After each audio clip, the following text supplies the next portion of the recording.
Hi, my name is Caitlin Dale and this is video 52, Refractometer and Urine Collection. Today I am using the free catch method to collect the urine sample from Gary.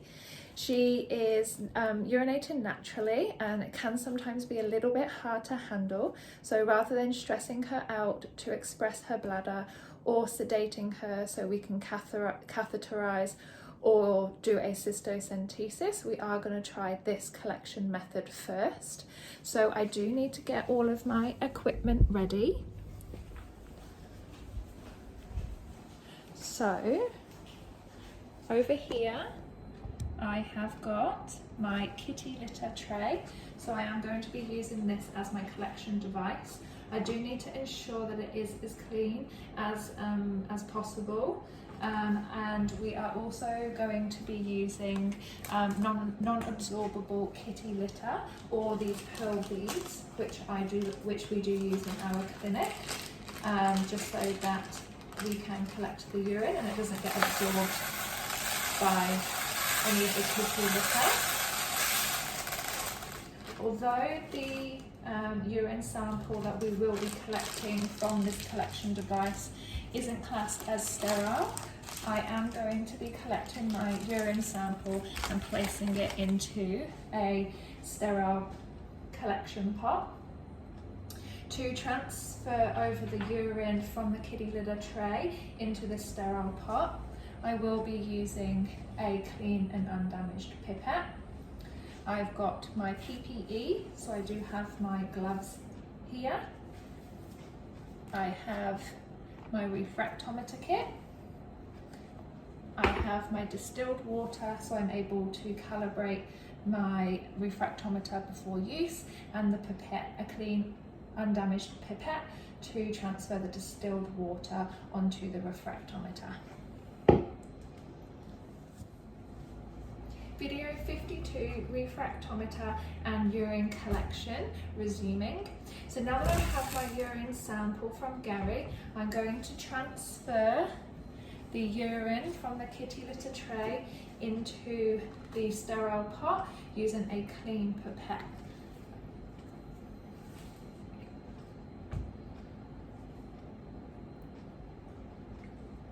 I'm going to replace the lid whilst I calibrate my refractometer. So it's important to calibrate your refractometer to ensure you do not get inaccurate results. So using another clean pipette and some distilled water, I'm going to place one drop onto the refractometer prism,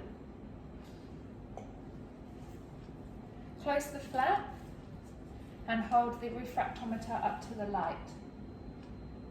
The dark line on the refractometer should sit on the WT line, which mine does.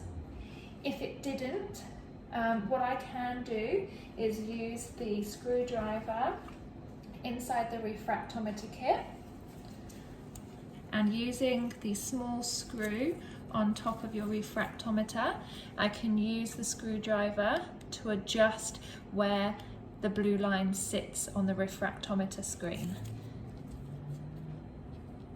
As mine is okay, I can move on to wiping off the water, the distilled water, with a Kimtech wipe, so that I can now use the urine to assess the specific gravity. So again, using a clean, undamaged pipette, I'm going to reopen my sterile pot with my urine sample and place one small drop of urine onto the prism. And close back up my sterile pot of urine. I'm now going to close the flap on the refractometer and again place this up to the light, and have a look where that dark line is on the far right of the refractometer, where my label says urine SPG, so urine specific gravity. On here I can see that the result is 1.040, which for Gary, being a cat, is normal. The normal range for the specific gravity of urine for a cat is 1.035 to 1.060. If her USG was on the lower side, it can indicate chronic renal failure. If it is on the high side, it can indicate dehydration or acute renal failure.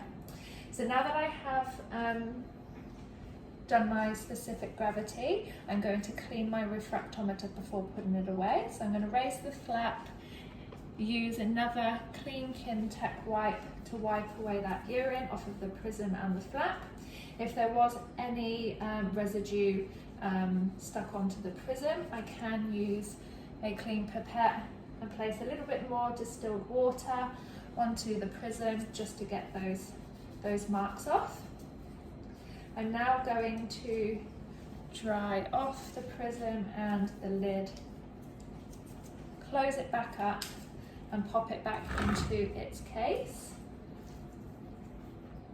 so that it stays clean, dry, dust-free and is safe from damage. We do then place this refractometer kit into the drawer here, so again it can't get knocked off and damaged.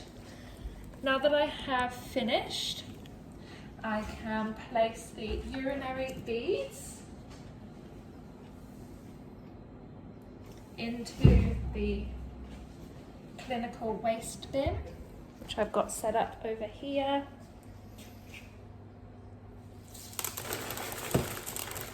And pop the urine tray aside to be washed. And I then can place all of my Kimtech wipes, my used pipettes into the general waste bin, along with my gloves.